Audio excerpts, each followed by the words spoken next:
బంగాళదుంప బంగాళదుంప క్వింటాలు అంటే 100 కేజీలు 500 రూపాయలు.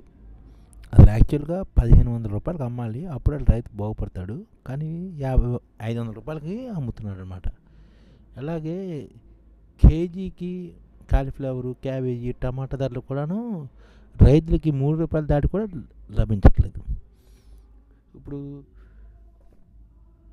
రాయపూర్ మండికి వంకాయలని ఒక రైతు తీసుకుని వెళ్ళాడు. అతనికి తీసుకుని వెళ్తే 1475 రూపాయలు మాత్రమే ఆదాయం వచ్చిందని, రవాణా ఖర్చులు ఇతర ఖర్చుల కింద అదనంగా 100 రూపాయలు రైతు చెల్లించి వచ్చిందని ఒక వార్త వచ్చిందన్నమాట.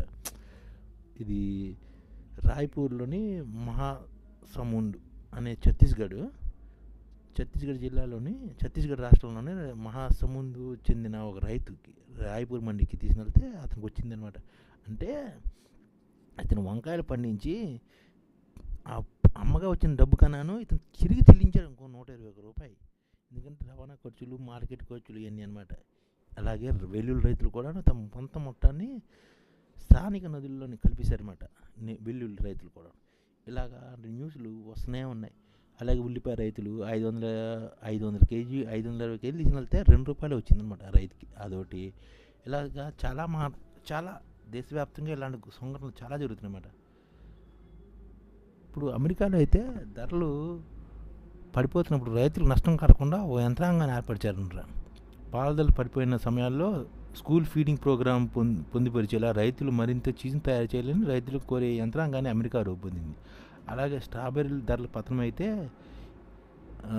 ప్రతిసారి సజావుగా ఉండవని గ్రహించే వీళ్ళు ఏ రైతు ఎందుకంటే ఇబ్బంది వస్తాయి, వీళ్ళు భవిష్యత్తులో ఉపయోగించినట్టు దాన్ని వాల్యూ చైన్ని పునరుద్ధరిస్తుంటారు అన్నమాట. నిల్వ ప్రాసెస్లను పెంచుతుంటారు, తగిన ఉష్ణోగ్రత నిల్వ ప్రాసెస్లు చేస్తుంటారు, అందుబాటులో ఉన్న చిత్తశుద్ధితో ప్రయత్నాలు చేస్తుంటారు అన్నమాట. ఈ పథకాలను కూడా మనం పేలికే పథకాలు కానీ రైతులకి బాగుపడే లక్షణాలు ఉండవు.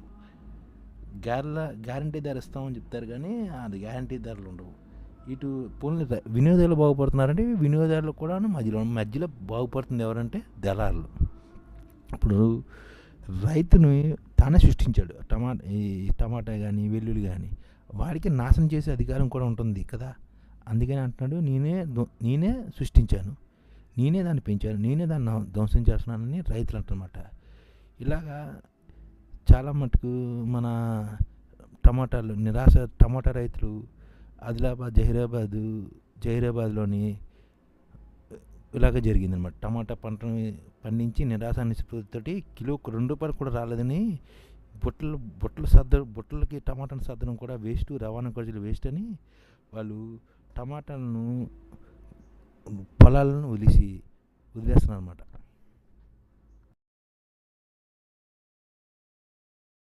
ఈ ఛానల్ ముఖ్య ఉద్దేశం ఏంటంటే మన తెలుగు రాష్ట్రాల్లో 1 కోటి మందికి సంఘటిత రంగాల్లో ఏ విధంగా ఉద్యోగాలు ఇవ్వవచ్చు, కనీస నెల జీతం 30,000 వరకు ఏ విధంగా ఇవ్వవచ్చు, ఏ విధంగా చేస్తే ఉద్యోగాలు సృష్టించబడతాయో వివరిస్తూ ఈ ఛానల్ వీడియోలు వస్తాయి.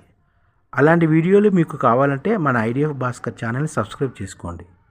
ఐడిఎఫ్ అంటే ఇండియన్ డెవలప్మెంట్ ఫోర్స్. ఈ వీడియోలు చూసిన తర్వాత మీకు నచ్చితే లైక్ చేయండి, మీ ఫ్యామిలీ మెంబర్స్కి షేర్ చేయండి, మరియు మీ ఫ్రెండ్స్కి షేర్ చేయండి. Thank you. నమస్కారం.